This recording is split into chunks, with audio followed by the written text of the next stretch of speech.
श्रीराम समर्थ. गोपाल कृष्ण भगवान की जय.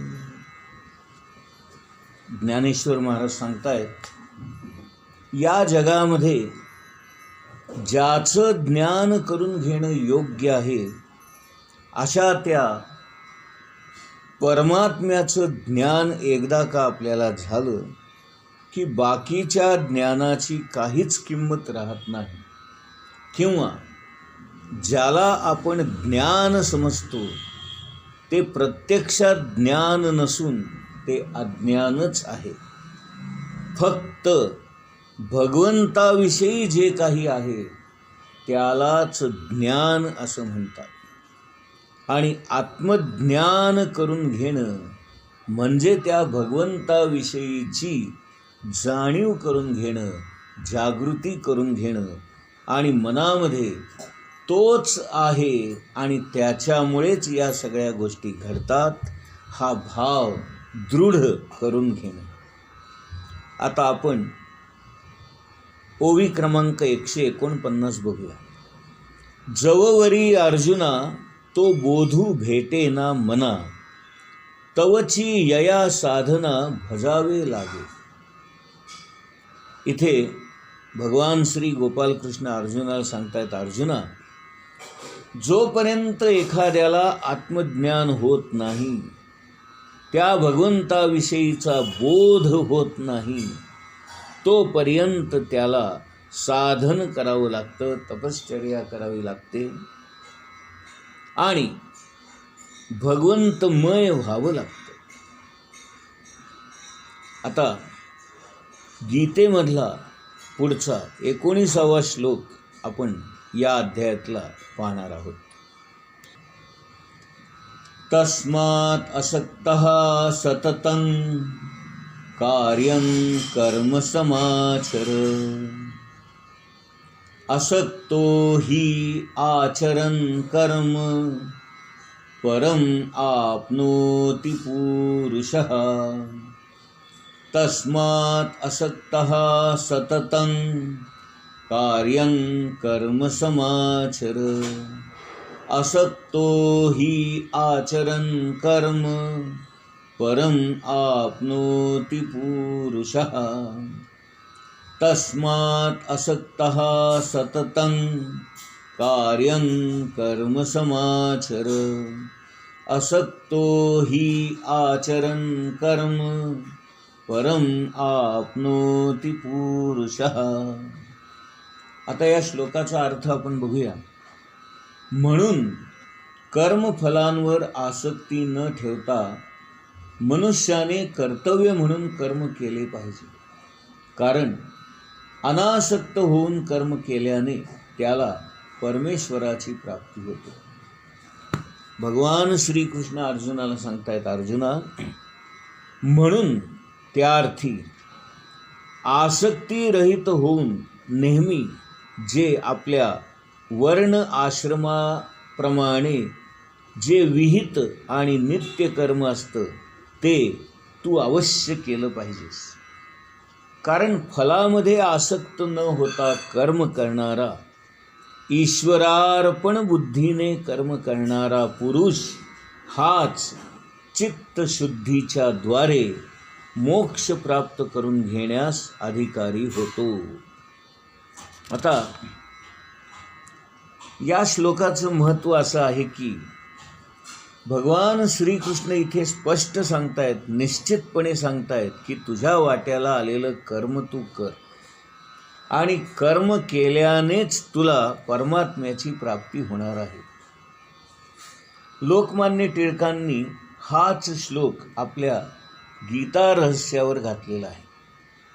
या श्लोकाचा अर्थच असा आहे की या जगामध्ये आल्यावर आपल्याला कर्म केल्याशिवाय चालणार नाही.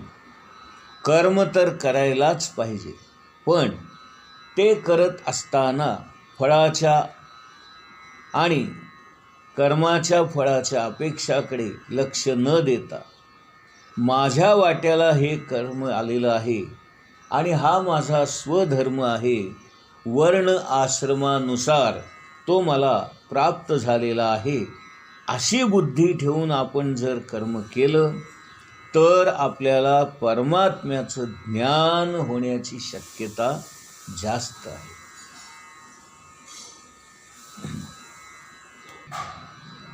आता या श्लोकावर ज्ञानेश्वर महाराजांनी ज्या ओव्या लिहिल्या आहेत त्या आपण बघूया. ओवी क्रमांक 150.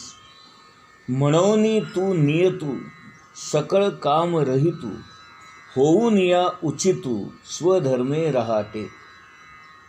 हे अर्जुना, जे तुझ्या वाट्याला आलेलं आहे ते तू सोडू नकोस. मनापासून तू ते कर्म कर, पण त्या कर्मापासून मिळणाऱ्या फळाची मात्र इच्छा ठेवू नकोस. पुढची ओवी. जे स्वधर्मे निष्कामता, अनुसरले पार्था, ते कैवल्य पद तत्वता पातले जगी. ज्यांनी आपला स्वधर्म निस्वार्थीपणे निष्कामपणे पार पाडला ते कैवल्य पदाला बरोबर पोहोचले, यात शंकाच नाही. आणि म्हणून गीतेने पुढच्या श्लोकामध्ये जनक राजाचं उदाहरण दिलेलं आहे. आता आधी आपण तो श्लोक बघूया आणि मग आपण पुढे जाऊया. गीतेमधला 20वा श्लोक आता आपण बघणार आहोत. कर्मणैव हि संसिद्धिं आस्थिता जनक आदयाः, लोकसंग्रहं एव अपि संपश्यन् कर्तुम् अर्हसि. कर्मणैव हि संसिद्धिं आस्थिता जनक आदयः, लोकसंग्रहं एव अपि संपश्यन् कर्तुम् अर्हसि. कर्मणैव हि संसिद्धिं आस्थिता जनक आदयः, लोकसंग्रहं एव अपि संपश्यन् कर्तुम् अर्हसि. आता या श्लोकाचा अर्थ आपण बघूया. जनक आदी राजांनी केवळ नियत कर्मे करूनच सिद्धी प्राप्त करून घेतली, म्हणून एकंदर सर्वसामान्य लोकांना शिकवण्याकरता अर्जुना, तुला आपलं कर्म केलंच पाहिजे. आता इथे गीतेमध्ये जनकाचं उदाहरण दिलंय, कारण जनक आणि विद्वान क्षत्रिय असणारे कर्म आचरणानेच मोक्ष प्राप्त करून घेण्यास लायक होतात. लोकांनी उन्मार्गी होऊ नये याच गोष्टीकडे लक्ष ठेवणारा तू कर्म करण्यासच योग्य आहेस, असं भगवान श्रीकृष्ण अर्जुनाला सांगतात. जनकादयः म्हणजे जनक राजा आणि इतर या सर्व लोकांनी कर्मामध्ये राहूनच परमात्म्याची प्राप्ती करून घेतली आहे. लोकसंग्रह या दृष्टीने सुद्धा कर्म करणं आवश्यकच असतं. महाराज नेहमी म्हणत असत की आतली अवस्था काय आहे, धारणा काय आहे याची आपल्याला कल्पना येणार नाही. आणि म्हणून जनक राजा जेव्हा मृत्यू पावला तेव्हा त्याला नेणाऱ्या त्याच्या दूतांनी सांगितलं की फार पूर्वी तुमच्या हातून हत्या घडली आहे, म्हणून तुम्हाला 5 मिनिटासाठी का होईना नरकामार्गे जावं लागणार आहे. नरकातल्या लोकांना जनक राजा आपल्या भेटीसाठी येणार हे ऐकून अत्यंत आनंद झाला. त्यांना फार बरं वाटलं आणि जेव्हा 5 मिनिटासाठी का होईना जनक राजा त्या नरकाद्वारे स्वर्गलोकाकडे जात होता, तेव्हा त्याच्या केवळ उपस्थितीमुळे थंडगार वारा येतो आहे असं नरकातल्या लोकांना वाटलं. इतका हा पुण्यवान पुरुष होता. याज्ञवल्क्य मुनी रोजच प्रवचन करत असत आणि राजा जनक त्या प्रवचनांना उपस्थित राहत असे. एकदा जनक राजाला यायला उशीर झाला तर याज्ञवल्क्य मुनी प्रवचन करण्याचं थांबले. त्या जनक राजाची अवस्था सांगताना ते म्हणतात, मिथिला नगरीला जरी आग लागली तरी माझं काही जळत नाही, अशा पद्धतीने विचार करणारा, अत्यंत निरासक्त असणारा असा हा राजा होता. हा जनक राजा जो तयार झाला तो आपल्या वाट्याला आलेल्या नियतकर्माद्वारेच तयार झाला, असं भगवान श्रीकृष्ण सांगतात. आपण की नाही आपल्या वाट्याला आलेल्या कर्माचं महत्त्वच ओळखत नाही. जप करणं हे कर्म आहे, पण ते कर्म असं करायला पाहिजे की जीव ओतून करायला पाहिजे. Put your whole life into it. कर्म करताना आपला संपूर्ण जीव त्यात ओतला पाहिजे. महाराज एकदा म्हणाले, नाम कसं घ्यावं तर असं घ्यावं की बस आता माझ्या जीवनामध्ये मला मिळवायचं काही बाकी राहिलं नाही. कर्म उत्तमात उत्तम कसं होईल हेच आपण पाहिलं पाहिजे, आणि ते करणं हे आपल्याला सध्या साधत नाही. जे शास्त्रज्ञ असतात ते इतकं मनापासून कर्म करतात की त्यांना स्वप्न देखील त्याचीच पडतात. सारखा त्याचाच विचार त्यांच्या मनात असतो. ही एक तपश्चर्याच आहे. कर्म केल्यानेच समाज धारणा होते आणि जे थोर पुरुष या समाजामध्ये जन्माला येतात ते असं वागतात, आदर्श वागतात की त्याचं अनुकरण समाजातील इतर लोक करतात. ओवी क्रमांक 152. देख पा जनकाधिक कर्म जात अशेख, न सांडिता मोक्ष सुख पावते जाहले. जनक आदी राजांनी आपलं कर्म न सोडता आपल्या वाट्याला आलेलं प्राप्त कर्म अत्यंत योग्य पद्धतीने आणि बरोबर केलं, आणि म्हणूनच त्यांना मोक्ष सुख प्राप्त झालं. या कारणे पार्था होवावे कर्मी अवस्था, हे आणि काही एकार्था उपकारेल. अर्जुना, कर्मामध्ये आपलं लक्ष असलं पाहिजे. याला आणखी एका दृष्टीने महत्त्व आहे. लोकसंग्रह करणाऱ्या माणसाला तर आपल्या कर्मामध्ये अत्यंत व्यवस्थितपणे नीट लक्ष देणं आवश्यक आहे. जे आचरता आपण पया, देखी लागेल लोका यया, तरी चुकेल अपाया प्रसंगेची. आपण जर तसं वागलो तर बाकीचे लोकसुद्धा आपलं अनुकरण करून तसंच वागतील.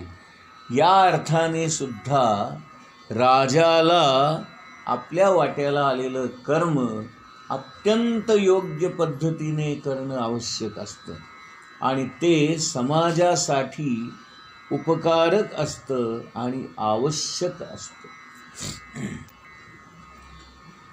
ओवी क्रमांक 155.